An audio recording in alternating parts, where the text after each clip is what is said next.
નું શીર્ષક આપણને એવું આપ્યું, મેરી બીમારી શ્યામાને લી. તો સાહિત્ય પ્રકારની દ્રષ્ટિએ આ પાઠ છે એ એક સંસ્મરણ લેખ છે, અથવા તો એવું પણ કહી શકીએ કે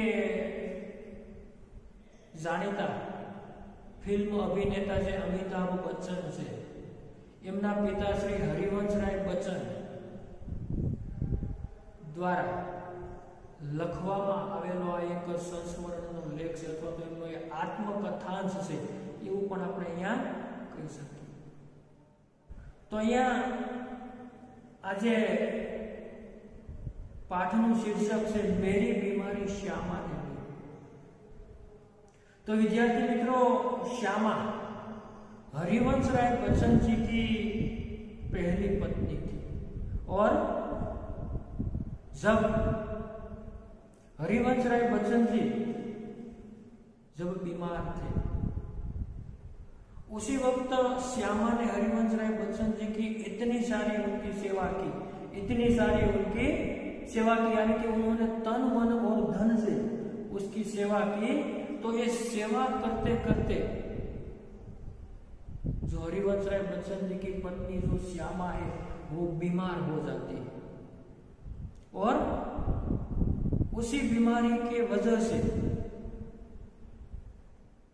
जो वास्तव में लेखक यानी कि हरिवंशराय बच्चन जी खुद बीमार थे, परंतु उनकी पत्नी ने उसकी सेवा करते करते उनकी अपनी हृदय की जो वेदना है, जो उसे आंतरिक वेदना सहते सहते उस पीड़ा को या तो इस चिंता को सहन करते करते वह खुद बीमार हो जाती है. और हरिवंशराय बच्चन जी उसी समय की जो उन्हें एक जीवलेण जिसे कहा जाता था, ऐसा जो टीबी का रोग था, जो क्षय का रोग था, क्योंकि उसी वक्त उसी जमाने में जो टीबी का रोग यानी कि जो क्षय का रोग जिस व्यक्ति को होता था वह व्यक्ति उसमें से स्वस्थ नहीं हो सकता था, क्योंकि उसी समय जो टीबी का रोग जीवलेण यानी कि जानलेवा माना जाता था. उसी वक्त विज्ञान की इतने जो शोध यानी कि विज्ञान में इतने जो अवकाश प्राप्त नहीं किए थे कि कोई ऐसी खास ठोस कोई दवाइयां उपलब्ध नहीं थी, और जिन लोगों को टीबी का रोग होता था यानी कि क्षय का रोग होता था उनकी मृत्यु निश्चित हो जाती थी. तो उसी वक्त उसी समय हरिवंशराय बच्चन जी को ये जो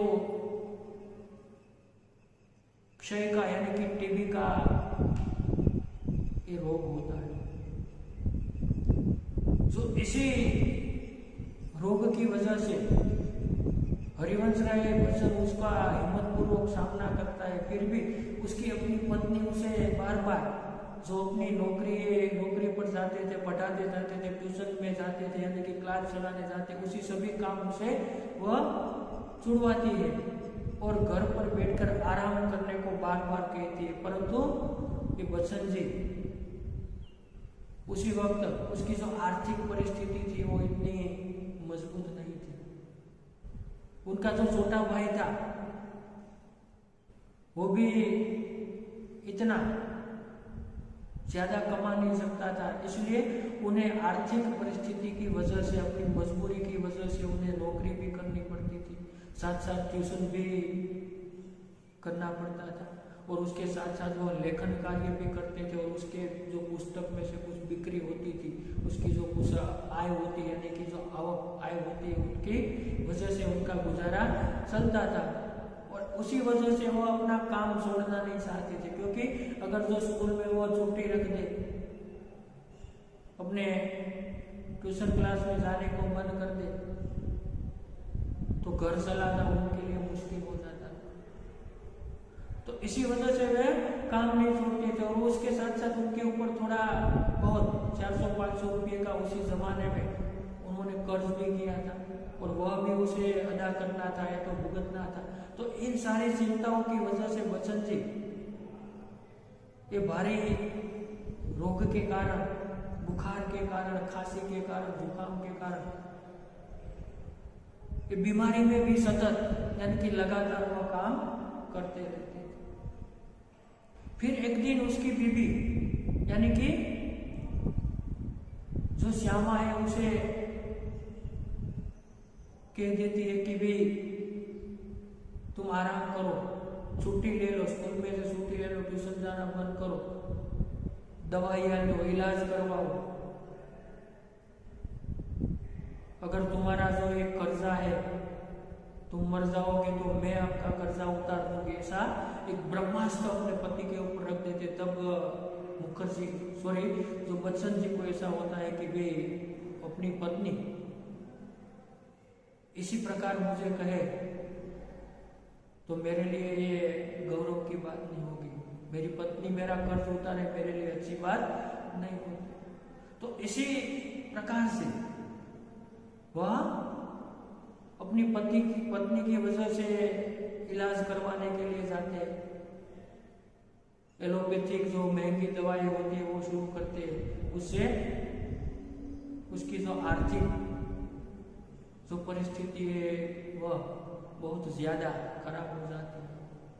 और इसी सिलसिले में फिर वह सोचते हैं कि अपनी पत्नी यानी कि श्यामा ने उनके लिए क्या क्या नहीं किया।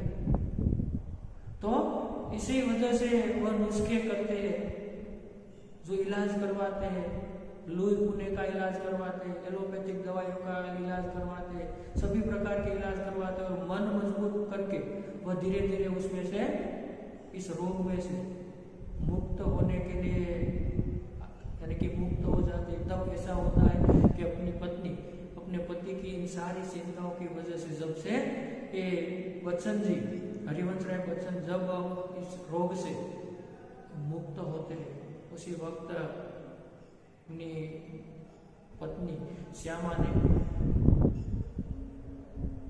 बीमारी आ जाती है और श्यामा वहां से ऐसी बीमार हो जाती है कि वह कब तक ये बीमारी में से वह उठ नहीं पाती है।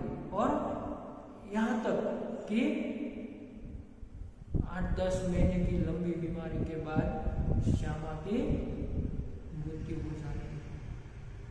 तो इसी सिलसिले में एक दाम्पत्य जीवन में जो पति पत्नी के बीच का जो प्रेम, जो स्नेह, इतना भारी स्नेह जो बच्चन जी ने यानी कि अमिताभ बच्चन के पिता जो हरिवंश राय बच्चन ने उसे अपनी पत्नी श्यामा की इसी प्रकार की अपनी इस सेवा के ऋण भुगतने के लिए यानी कि उसका ऋण चुकाने के लिए, उसका संस्मरण की याद में यानी कि उसके संस्मरण के स्वरूप में, पत्नी की याद में, ये जो उसी का नाम से शीर्षक देकर ये गद्य स्वरूप जो संस्मरण लेके हमें हमारे अभ्यासक्रम में या तो हमारे पाठ्यक्रम में उसे रखने का प्रयास किया है। ऐसा शीर्षक दिया है कि मेरी बीमारी श्यामा ने ली। अर्थात वास्तव में खुद बच्चन जी बीमार थे, पर उसकी पत्नी ने उसके बारे में इतनी सारी अपना जीवन तन मन धन से उसकी इतनी सारी सेवा की, उतनी सारी उनके मन में चिंताएं आई और फिर अंत में ऐसा परिणाम आता है कि वह खुद इतनी बीमार हो जाती है कि पति यानी कि बच्चन जी उस रोग में से मुक्त हो जाते हैं और श्यामा रोग में आकर उसकी अवसान यानी कि देहांत हो जाती है। तो इसी प्रकार का ये जो पाठ, जो शीर्षक अंतर्गत यहाँ पर मेरी बीमारी श्यामा ने ली, इसी प्रकार यहाँ ये दिया गया। मैं आपको ये जो इसका जो सारांश यानी कि संक्षेप में उसकी बात आपके सामने रखने का प्रयास किया। तो दोस्तों ये पाठ हम इसे विस्तार पूर्वक समझे इसके पहले हम उसका जो लेखक हरिवंश राय बच्चन जी का जो परिचय प्राप्त कर लेते हैं और उसके बाद हम धीरे धीरे यानी कि विस्तार पूर्वक क्रमशः ये पाठ को आगे समझने का प्रयास करेंगे। और साथ साथ यहाँ पाठ में जो कुछ जरूरी, जो गहरे यानी कि जो जटिल शब्द है उसे यहाँ शब्दार्थ के रूप में हम लिखेंगे और साथ साथ कुछ व्याकरण चीज़ों शब्द समूह है यानी कि मुहावरे, इसका भी यहाँ पर शब्द पाठ में आगे बढ़ते जाएंगे। जहाँ जहाँ जरूरत हो, आवश्यकता हो, उसे हम यहाँ पर बोर्ड पर लिखते जाएंगे। तो दोस्तों आप भी ये वीडियो लेक्चर देखते वक्त आपके हाथ में पेन या तो पेंसिल रखकर कुछ जरूरी शब्द है उसका आप भी बुक में या तो किताब में आवश्यकता के अनुसार आप भी उसका नोट करें या तो लिखने का प्रयास करते रहें। तो दोस्तों अब मेरी बीमारी श्यामा ने ली, हरिवंश राय बच्चन, जन्म सन 1907, निधन सन 2003। हिंदी साहित्य में हरिवंश राय बच्चन का नाम उनकी एकमात्र कृति से ही अमर हो गया। यानी कि दोस्तों हिंदी साहित्य के अंदर हरिवंश राय बच्चन जी नाम एની માત્ર એમણે એક જ કૃતિ એટલી બધી સરસ મજાની એટલી બધી સુંદર લખી છે એનું એક જ કૃતિ એમનું નામ છે હિન્દી સાહિત્ય જગતની અંદર એ અમર થઈ ગયું છે। हालांकि विपुल मात्रा में साहित्य सर्जन किया है, इस सिवाय पण एमणे घणुं बधुं विपुल मात्रा में साहित्य का सर्जन किया है। छायावादोत्तर काल के कवियों के बच्चन एक विशिष्ट सर्जक, हिंदी के जो छायावाद के युग में बच्चन जी एक विशिष्ट सर्जक तरीके एमनी ओळख थाय छे अथवा तेमनी गणतरी थाय छे। इलाहाबाद विश्वविद्यालय के अंग्रेजी के प्राध्यापक के रूप में तत्पश्चात दिल्ली में सरकारी सेवा, आकाशवाणी और 2-1 अन्य स्थलों पर अपनी सेवाएं, अर्थात हरिवंश राय बच्चन जी के भाई दिल्ली ની અંદર સરકારી નોકરીની અંદર એમણે કાર્ય કર્યું છે, સાથે સાથે આકાશવાણી એટલે કે રેડિયો સ્ટેશનની અંદર પણ એમણે 1-2 સ્થળો પર પોતાનો સેવાઓ છે બચ્ચનજીએ આપી છે। मधुशाला के कवि के रूप में बच्चन जी को इतनी शोहरत मिली कि उनकी मधुशाला का सभा सम्मेलनों, कवि गोष्ठी आदि में होता था, लोग बड़ी संख्या में, अर्थात कि भाई मधुशाला पुस्तक सेवाथी बच्चन जी ने एटली बड़ी प्रसिद्धि मळी के ये बच्चन जी જ્યારે સભાની અંદર કવિ ગોષ્ઠીની અંદર અથવા તો કોઈનું સંમેલન હોય ત્યારે એની અંદર ઘણા બધા લોકો એમને સાંભળવા માટે એની અંદર ઉમટી પડતા હોય છે। એટલે कैम्ब्रिज यूनिवर्सिटी से जॉन पेंटस नामक कवि के समग्र वाङ्मय पर आपने पीएचडी की, अर्थात डॉक्टर हरिवंश राय बच्चन जी ने पीएचडी की भी उपाधि यानी कि उसे डिग्री प्राप्त की और वह उन्होंने कैम्ब्रिज यूनिवर्सिटी से जॉन पेंटस नाम के कवि के जो समग्र जीवन के बारे में उसका अभ्यास करके उन्होंने पीएचडी की यानी कि डॉक्टरेट की उन्होंने पदवी या तो उपाधि हासिल की थी।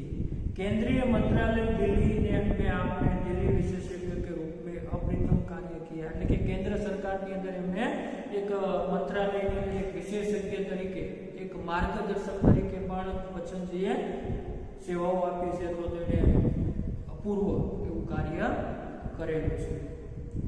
आपको कई पुरस्कार जैसे सोवियत लैंड पुरस्कार, साहित्य अकादमी पुरस्कार और पद्म विभूषण आदि पदवियां भी प्राप्त हुई। એટલે કે એમની સાહિત્યની સેવા માટે લેખક તરીકે બચ્ચનજીને ઘણા બધા એવોર્ડ, પુરસ્કારો અથવા તો ઇનામો છે એને પ્રાપ્ત થયેલા છે। तीर पर कैसे रूपों में आज लहरों का निमंत्रण और इस पार प्रिय तुम हो मधु है, उस पार न जाने क्या होगा जैसी काव्य पंक्तियां आज भी लोगों की जुबान पर, अर्थात કે ભઈ લોકોના મુખ ઉપર એમની વાણી ઉપર એમની જબાન ઉપર આજે પણ આપણી એ જાણીતી જે પંક્તિઓ છે, જે કાવ્યની જે પંક્તિઓ છે આજે પણ લોકોના મુખની અંદર એ સહજતાથી સરળતાથી આપણને સાંભળવા મળે છે। मधुशाला, निशा निमंत्रण, सप्तरंगिनी, मिलनयामिनी, आकुल अंतर और एकांत संगीत नामक इनके सुप्रसिद्ध काव्य संग्रह। तो विद्यार्थी मित्रों अहींया मधुशाला, निशा निमंत्रण, सप्तरंगिनी, मिलन यामिनी, आकुल अंतर और एकांत संगीत જેવી એમણે સાહિત્યની જે કૃતિઓ અથવા તો પુસ્તક છે હરિવંશ રાય બચ્ચનજી એ લખેલા છે। तो क्या भूलूं क्या याद करूं, नीड़ का निर्माण फिर बसेरे से दूर और देश द्वार से सोपान तक शीर्षक से 4 खंडों में लिखी आपकी आत्मकथा है। अर्थात इमणे 4 भागनी ने 4 खंडनी अंदर इमणे आत्मकथा पण लखेली छे। तो 10 द्वार से सोपान तक शीर्षक हेठळ यहाँ बच्चनजीए आत्मकथा पण लखी छे। मेरी बीमारी श्यामा ने ली ये आत्मकथा है। अर्थात मेरी बीमारी जो आपको पाठ से संस्मरण लेख स्वरूपे पहले नोंध करी छे ते अहींया पोते बच्चनजीनो एक संस्मरण स्वरूपे लखेलो लेख छे पण ए जेमां कहेवामां आवेलो छे कदाच कहेवामां आवे तो आपणे ए अहींया बच्चनजीनो एक आत्मकथांश तरीके पण आपणे એને ઓળખી શકીએ। आत्मकथा એટલે કે बच्चनजीनी એ આત્મકથા છે એનો એક અંશ તરીકે એ સંસ્મરણ સ્વરૂપે પણ આપણે કહી શકીએ અને આત્મકથા નું એક યાદ સ્વરૂપે સંસ્મરણ સ્વરૂપે આપણા પાઠ્યક્રમની અંદર એને મૂકવામાં આવ્યું છે। जो क्या बोलूं क्या याद करूं में से लिया गया है। अर्थात ये क्या बोलूं क्या याद करूं ये नामनी एमनी आत्मकथाना अंशમાંથી લેવામાં આવ્યો છે। बच्चन जी की प्रथम पत्नी का नाम श्यामा था, जो सही अर्थ में एक आदर्श जीवन संगिनी थी। एमनी प्रथम पत्नी छे आपणे अगाऊ वात करी श्यामा हतुं जे खरा अर्थनी अंदर एमनी जीवन संगिनी अर्थात ए साचा अर्थनी अंदर बच्चन जी ने जीवन साथी हती। श्यामा की बीमारी उसकी खुद की न होकर बच्चन जी की थी। अर्थात जो श्यामा की बीमारी थी वह श्यामा की न होकर वह अपनी खुद की थी और जो सेवा करते करते ले ली गई थी। और बच्चन जी की सेवा करते करते जो उसकी पत्नी श्यामा ने बच्चन जी की बीमारी उन्हें ले ली गई थी। इसलिए बच्चन जी का यह मंतव्य श्यामा की पति भक्ति कर्तव्य परायणता और निष्ठा का प्रतीक। अर्थात પોતાની પત્નીની એક કર્તવ્ય નિષ્ઠા એ તો પતિવ્રતા પત્ની તરીકેનો એક સંદેશ એ પણ વિદ્યાર્થી મિત્રો આપણને આ પાઠમાંથી એ શ્યામાના માધ્યમથી લેખક છે એ આપવા માંગે છે। એક અહીંયા શ્યામાની જે પતિ ભક્તિ છે અથવા તો એમની જે કર્તવ્ય પરાયણતા છે કર્તવ્ય જે ફરજ છે એને એક સ્ત્રી તરીકે નારી તરીકે પોતાની પતિની સેવા માટે પોતાનું તન મન ધનથી પોતે સંપૂર્ણ પોતાનું જીવન છે સમર્પિત કર્યું છે એવો એક ભાવ એ પણ અહીંયા આ પાઠની અંદર વ્યક્ત થયેલો છે। तो विद्यार्थी मित्रों अपने आ पाठ की शुरुआत करिए। तो मैं अपनी बीमारी को दुलराने वालों में न था। दोस्तों लेखक कहते कि मैं अपनी बीमारी को दुलराने वालों में न था। दुलराना यानी कि लाड प्यार करना, लेकिन हूँ मारी बीमारी ने पंपाड़वा वालों नहोतो, अर्थात दुलराने वाला। तो हम क्या कहेंगे? लाड प्यार करना, दुलराने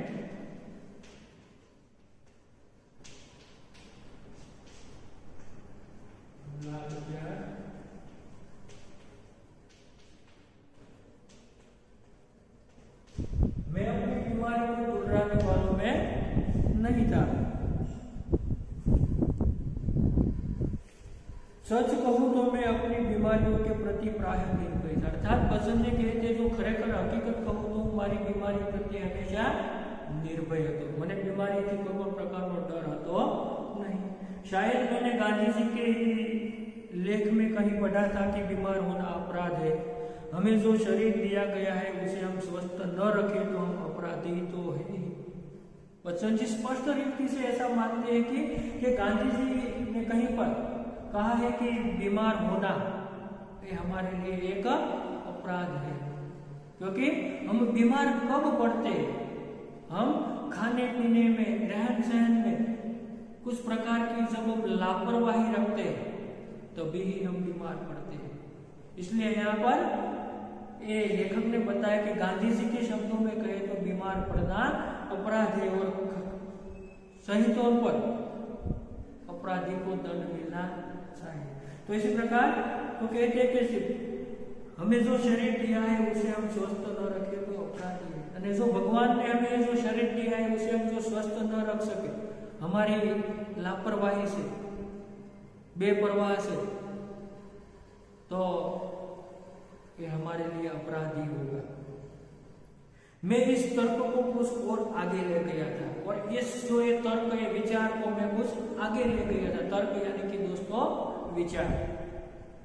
अपराधी को दंड देना चाहिए, अर्थात अपराधी जो है उसे दंड मिलना चाहिए, ऐसा बच्चन जी स्पष्ट तरीके से वो मानते हैं, यानी कि तो अपराधी को दंड मिलना चाहिए।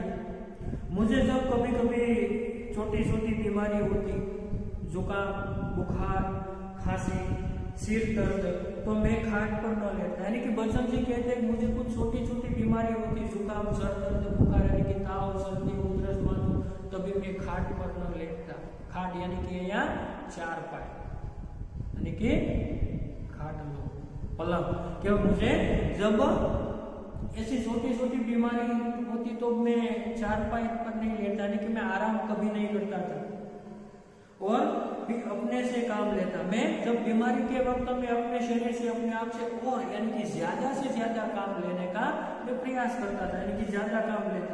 मुझे भरे फूटे बुखार में अपनी रात की ट्यूशन पर जाने की याद, यानी कि भरे फूटे यानी कि तेज, यानी कि भरपूर, अर्थात मुझे भरे फूटे बुखार में अपनी क्लास में यानी कि ट्यूशनों पर जाने की याद, भरे फूट।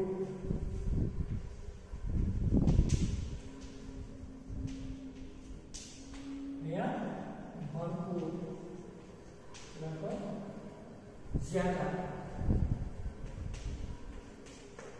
कि मुझे बहुत जब बुखार होती थी उसी वक्त मैं ट्यूशन में जाता था, यह मुझे याद है।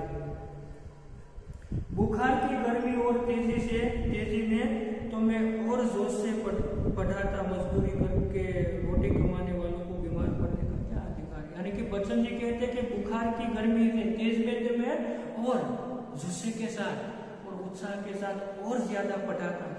और मैं ऐसा मानता था, यानी कि मैं ऐसा मानता हूं कि जो मजदूर लोग हैं, जो बेचारे रोज यानी कि प्रतिदिन का कमाकर रोजे रोज यानी कि जो हर दिन मजदूरी करके जो कुछ कमाते और उसकी वजह से उनकी खाने पीने का जो प्रबंध होता है, तो उसके लिए बीमार होने का अधिकार नहीं है। जो बेचारे गरीब है, जो प्रतिदिन कमाकर खाते हैं, प्रतिदिन रोटी कमाकर खाते हैं, उसे तो लाचारी वश, मजबूरी वश बीमार पड़ने का कोई अधिकार नहीं। अर्थात कि रोटी कमाने वाले को बीमार पड़ने का क्या अधिकार है। बीमारी हमारी को हरमजदगी है, यानी कि बीमारी जो है अमीर लोगों की हरमजदगी, यानी कि अमीर लोगों को हरामी પણ કારણ કે અમીર લોકો છે એમના માટે બીમારી છે એ સ્વાભાવિક છે આવી શકે, કારણ એમને આરામ કરવો હોય તો એમના આરામ માટે એમની પાસે સમય છે, દવા માટે એમની પાસે પૈસા છે, બધું છે, અને એટલા માટે બીમારી છે એ અમીર લોકો માટેની એ હરામજદગી। બિચારા ગરીબ લોકો છે, દુઃખી લોકો છે, એને આરામ કરવો છે, એ બીમાર પડે છે તો એને આરામ કરવો છે, પણ એ જો આરામ કરવા જશે તો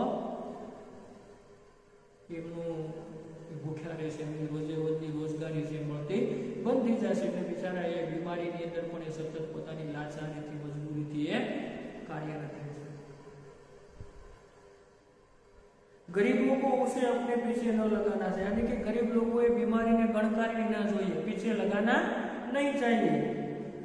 लिखने में तो ऊंचा बुखार मुझे सब तरह से सहायक, प्रेरक और प्रोत्साहक लगता। एक तरह की आग जिससे मेरी अनुभूतियों में ताप आता, जिसमें गल पिघल कर मेरा हृदय ढलता। एक तरह की भट्टी जो मेरे विचार, भावना, भाव, कल्पनाओं को उबाल देकर उत्साहित करती।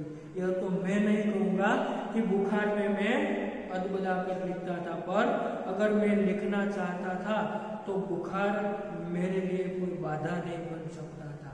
अदबदाना यानी कि जुस्सो, यानी कि जबरदस्ती, अदबदा जबरदस्ती।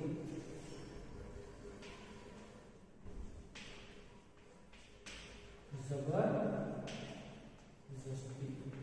अर्थात बच्चन जी यहाँ कहते जब उन्हें बुखार होता है, बीमारी होती है, यानी कि वह उसकी जो शरीर जो नादुरुस्त होता है, उसी वक्त वह ये ज्यादा से ज्यादा वो जो बुखार की ताप होती है उसे वो ताप में उगलकर वह फिर ज्यादा से ज्यादा ये श्रम करते थे, यानी कि ये पढ़ाते थे और जबरदस्ती वो अपना लेखन कार्य करता था। जो एक लेखक था, यानी कि वह अदबुदाकर लिखता था कि वो ज्यादा से ज्यादा जबरदस्त એટલે કે અહીંયા જુસ્સામાં ને જુસ્સામાં એ બીમારીની અંદર એ વધારે બચત છે પોતાનું લેખન કાર્ય છે એ સાહિત્ય સર્જનનું કાર્ય છે એ શરૂ રાખતા। यानी कि वो कहते हैं कि अगर मैं लिखना चाहता था तो बुखार मेरे लिए कोई बाधा नहीं। એટલે કે લેખક કહે છે જો લખવાનો ઈચ્છું તો बुखार से ताव से मारा માટે કોઈ અવરોધ ક્યારેય થઈ શકતો નહીં, બાધારૂપ भी हो सकता नहीं था। हल्के बुखार में तो मेरे सब काम हस्बो मामूल होते रहते थे। हस्बो मामूल यानी कि सामान्य, એટલે કે હલકા સામાન્યતાઓની અંદર તો બધા જ મારા કામો છે સામાન્ય રીતે થતા હતા, એટલે કે હસ્બ मामूल।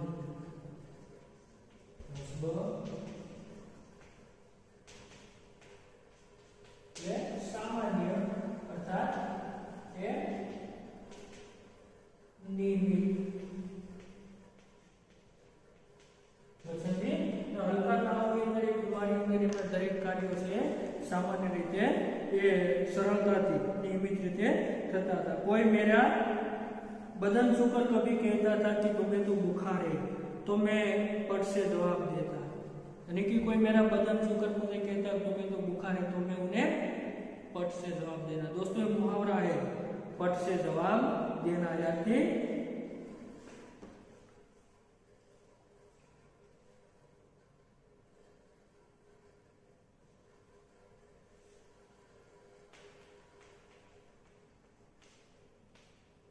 पट से जवाब देना। तो पट से जवाब देना कि तुरंत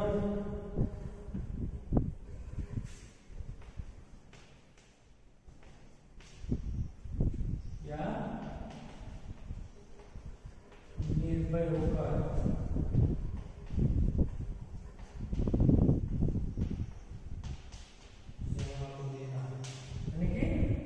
पट से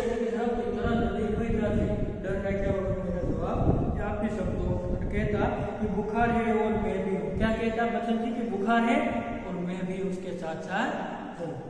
शायद किपलिंग ने अपनी आत्मकथा में लिखा है। किपलिंग तो दोस्तों ये किपलिंग जो है अंग्रेज साहित्यकार है। कौन है किपलिंग? एक अंग्रेज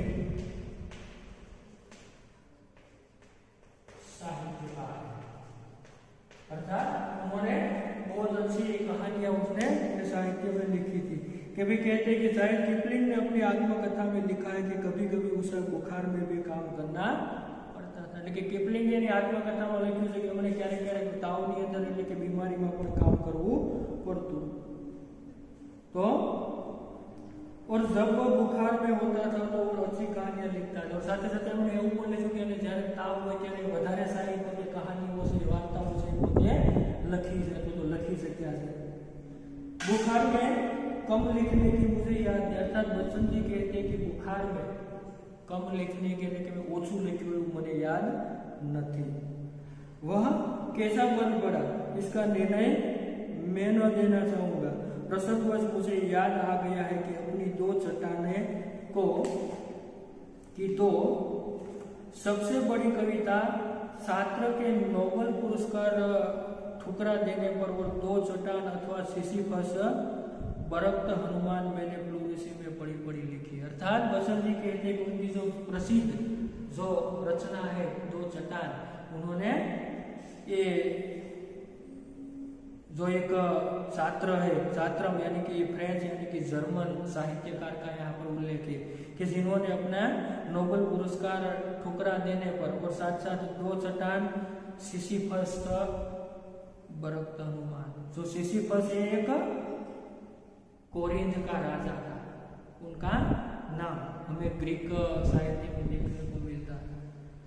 तो मैंने प्लूरिसी में पढ़े पढ़े लिखी। प्लूरिसी यानी कि जो फेफड़े में पानी भर जाना एक प्रकार का रोग है। प्लूरिसी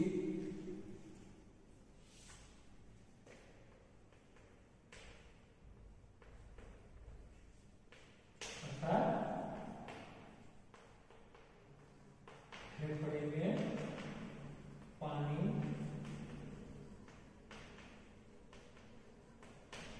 भर जाना।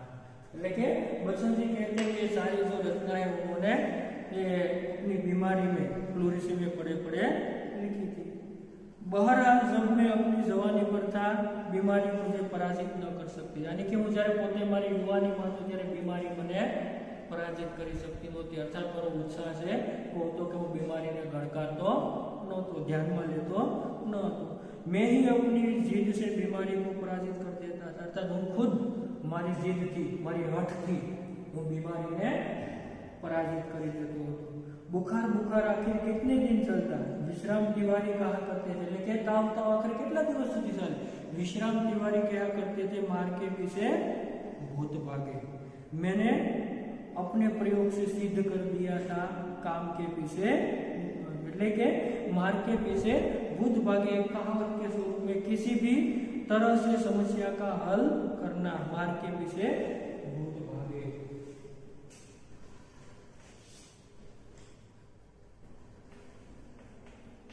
मार के पीछे भूत भागे, अर्थात किसी भी तरह से समस्या का हल कर देना।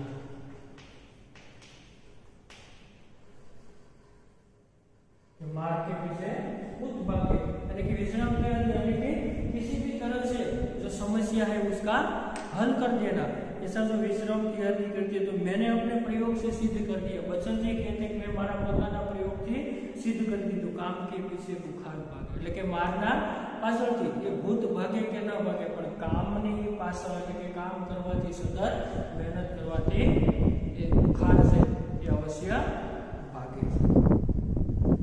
तो यह बुखार मामूली न था, इसका संबंध उस तूफान से था जो पिछले 9 महीनों से मुझे झकझोर रहा था। झकझोरना यानी कि यहाँ पर हिला देना, झकझोर।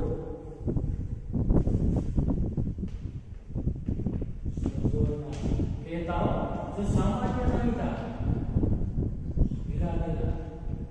और पिछले 9 महीने से मुझे झकझोरता था, मुझे हिला दिया था। और शांत होने से पूर्व सबसे अधिक विध्वंसक झटका मुझको दे गया था। स्कूल बंद था, ट्यूशनों में पर मैं जाता था, उसकी आमदनी की मुझे जरूरत थी। किताबों की बिक्री कभी नियमित नहीं थी, कर्ज सिर पर चढ़े थे। बुखार 10 दिन चला, 20 दिन चला, महीने भर चला, 2 महीने चला, जुलाई आ गई। अब बुखार के साथ ट्यूशन पर ही जाना न होता। એટલે કે આ બીમારી છે બચનજીની છે લાંબો સમય સુધી એમના માટે આ સમય જતા જતા જુલાઈનો મહિનો આવી જાય, દિનભર स्कूल में पढ़ाना पड़ता, यानी कि दिवस भर आखिर दिवस स्कूल में हमें पढ़ाना पड़તું। बुखार का नमूना वही, सुबह बिल्कुल नहीं, शाम को 101 से 102 डिग्री तक, સવારમાં બિલકુલ નહીં, સાંજના સમયે 101 અને 102 નો ભારે તાપ આવી જાય, એવો ને એવો તાપ। कमजोरी दिन प्रतिदिन बढ़ती हुई, कभी कभी धीमी खांसी, दवा शौकिया दवा बाटो, एक होमियोपैथिक कर रहा था। लेकिन एना माटे घણા બધા ઇલાજો કર્યા, यानी कि दवा बाटो એટલે કે दवा વેચવા વાળો કોઈ દવા લીધી, होम्योपैथी आयुर्वेदिक इलाजों पण કર્યા। कभी कभी सोचता क्या मुझे तपेदिक हो गया है, અને ક્યારેક ક્યારેક હું એવું વિચારતા क्या मुझे तपेदिक हो गया है। तपेदिक यानी कि टीबी, क्या मुझे तपेदिक टीबी या तो क्षय, क्या मुझे तपेदिक हो गया है। कभी कभी मैं ऐसा सोचता। तो हो गया हो तो एलोपैथी का इलाज तो अपने बुद्धि की बाहर है, અને કદાચ થઈ ગયો હોય તો એલોપેથી એટલે કે જો અંગ્રેજી દવા છે એની સારવાર કરવી, वह तो अपने बुद्धि के बाहर, यानी कि अपने बस के बाहर है, कि अपना ये शक्ति बाहर की बात से। क्या उस समय मेरी जीवा पर सरस्वती बैठी थी कि जब मैंने कहा था कि श्यामा का बुखार मैं लेने जा रहा हूँ, कि ये समय हमारी जीव पर कि सरस्वती बैठी थी कि मैं कीधु कि श्यामा की बीमारी मैं लेने जा रहा हूँ। तो बैठी हो तो कितना अच्छा है, कदाच बैठी हो तो केवू सारू। क्या मैं बीमार हूँ इसलिए श्यामा स्वस्थ है, जिसने पिछले 6 वर्षों से इन महीनों में ज्वर मुक्ति नहीं जानी। અને શા માટે કે હું બીમાર છું એટલા માટે શ્યામા સ્વસ્થ છે કે જેમણે પાછળના 6 મહિનાથી જ્વર મુક્ત નહીં જાણી, કે જેણે પોતે છેલ્લા 6 મહિનાથી તાવમાંથી મુક્તિ ભાળી નહીં રહેતા, છેલ્લા 6 મહિનાથી સતત તાવનો અનુભવ કર્યો છે। पर श्यामा को मेरी बीमारी भीतर ही भीतर खाए जा रही थी, परंतु श्यामा ने पोतानी बीमारी भीतर थी એટલે કે હૃદયથી અંદરથી એને दुखी करती थी, खाए जा रही थी। और उसने अपने इच्छा बल से जैसे अपने को स्वस्थ कर लिया था कि वह भी कहीं मेरी चिंता न बन जाए, उसके अतिरिक्त मेरी बीमारी का शायद किसी को पता भी न था। अर्थात मारी आ बीमारी को कदाच कोઈને ખ્યાલ પણ ન હતો, क्योंकि सारे काम तो मैं सामान्य रूप से किए जा रहा था। अर्थात બધા જ કામો સામાન્ય રીતે કરતો, એટલે મારી જે બીમારી હતી એનો કોઈને ખ્યાલ પણ હતો નહીં, એવું વચનજી જણાવે છે। गर्मी में तो सभी थोड़े बहुत दुबले हो जाते हैं, तो गर्मी ना समय में तो બધા થોડા ઘણા કદાચ કમજોર બની જાય, दुबला पड़ी जाए। एक दिन उसने मुझसे कहा कि मैं डॉक्टर बीके मुखर्जी के अपनी परीक्षा करवाऊं। एक दिवस પોતાની પત્નીએ એવું કીધું કે હું ડોક્ટર બીકે મુખર્જી પાસે મારું નિદાન કરવું, परीक्षा એટલે મિત્રો અહીંયા निदान कराओ। मैंने टालमटूल की, अर्थात मैं टालवानो प्रयास किया, तो ब्रह्मास्त्र छोड़ दिया। ब्रह्मास्त्र यानी कि कभी निष्फल न होने वाला अस्त्र। दोस्तों शब्द समूह के लिए शब्द है जो यहाँ पर ब्रह्मास्त्र,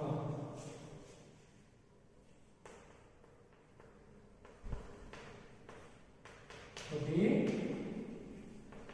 निष्फल न होने वाला अस्त्र, कभी निष्फल न होने वाला अस्त्र जो ब्रह्मास्त्र कहते हैं कि उन्होंने यानी कि अपनी पत्नी ने ब्रह्मास्त्र छोड़ दिया और कहा, क्या कहा कि जब तक अपने को डॉक्टर को न दिखलाऊंगी वह खाना नहीं खाएगी। જ્યાં સુધી તમે ડોક્ટર પાસે बतावशो नहीं, निदान नहीं कराओ ત્યાં સુધી હું ખાના ખાઈ એટલે કે હું ભોજન લઈશ નહીં, જમીશ નહીં। ब्रह्मास्त्र तो मानता ही था, अर्थात उन्हें मानવું પડશે। डॉक्टर मुखर्जी को भय था कि मुझ पर क्षय का आक्रमण हुआ था। डॉक्टर मुखर्जी ने ये ख्याल હતો, ભય હતો કે કદાચ લેખક ઉપર એટલે કે વત્સનજી ઉપર ટીબી નું આક્રમણ થયું છે, ટીબી થઈ ગયો છે। नुस्खा उन्होंने लिख दिया। नुस्खा यानी कि दोस्तों यहाँ उपाय अथवा तो औषधि दवा कि नुस्खा उन्होंने लिख दिया और कुछ दिन चिंता मुक्त होकर पूरी तरह आराम करने को कहा। थोड़ा दिवस માટે चिंता मुक्त થઈને પોતાને આરામ કરવાની डॉक्टर मुखर्जी सलाह આપે છે। नुस्खा मुझे मौत का परवाह ना लगा, अर्थात આ નુસ્ખો લેખકને મોતનો પરવાનો મળી ગયો એવું લાગે, કારણ કે કાંઈ કામ ન કરવું, આરામ કરવું, આવક બંધ થાય, બધી રીતે લેખકને મુશ્કેલી છે। એટલે આ ઇલાજ છે કેવો લાગે છે બચ્ચનજીને, મોતનો પરવાનો હોય એવું એને લાગે છે। क्या मेरी विदा का समय आ गया? क्या कहते कि શું મારી વિદાયનો સમય आ गयो? क्या इतने ही दिनों के लिए आया था? શું આટલા દિવસ માટે નહીં આવ્યું તો ધરતી લોકની इतना ही गाने गुनगुनाते, केवल इतना श्रम संघर्ष करने, इतने दुख संकट उठाने, स्वागत के ही साथ विदा की होती देखी तैयारी। स्वागत की साथ ज मारी विदायनी तैयारी हूँ जोवा लाग्यो। बंध लगी होने खुलते ही मेरी जीवन मधुशाला ने जीवननी मधुशाला खुलतानी साथे ज बंध थवा लागी हो एवो मने एहसास थवा लाग्यो। वचनजी कहे छे, क्या मैंने अपनी भविष्यवाणी स्वयं कर दी थी? अर्थात मैं मारा जीवननी भविष्यवाणी मैं खुद मैं पोते ज करी दीधी थी। सबसे मर्मवेदी प्रश्न था, अर्थात ये पोताना माटे अर्थपूर्ण, दिल को छू जाने वाला, मर्मवेदी यानी कि दिल को छूने वाला उनके लिए एक प्रश्न था। क्या श्यामा के भाग्य में वैधव्य भी लिखा है? क्या अर्थात पोतानी पत्नीना भाग्यनी अंदर वैधव्य એટલે અહીંયા વિધવાપન, પોતાની પત્નીના નસીબમાં વિધવાપન લખ્યું છે। આવું વચનજી આ નુસ્ખો છે બીકે મુખર્જીનો આરામ કરવાનો કહીને એમનું કામ ધંધો બંધ થાય, તો આ પ્રકારનો આ इलाज बच्चनजी માટે ખરેખર અતિશય એ પીડાદાયક અથવા તો દુઃખદાયક થઈ પડે છે। તો વિદ્યાર્થી મિત્રો આપણે અહીંયા સુધી આ પાઠને પેજ નંબર 26 ના પેરેગ્રાફ સુધી રાખીએ છીએ, પછી આપણે આવનારા એક નેક્સ્ટ વિડિયો લેક્ચરની અંદર આ પાઠને પૂર્ણ કરશું। તો અહીંયા સુધી અહીંયા રાખીએ છીએ।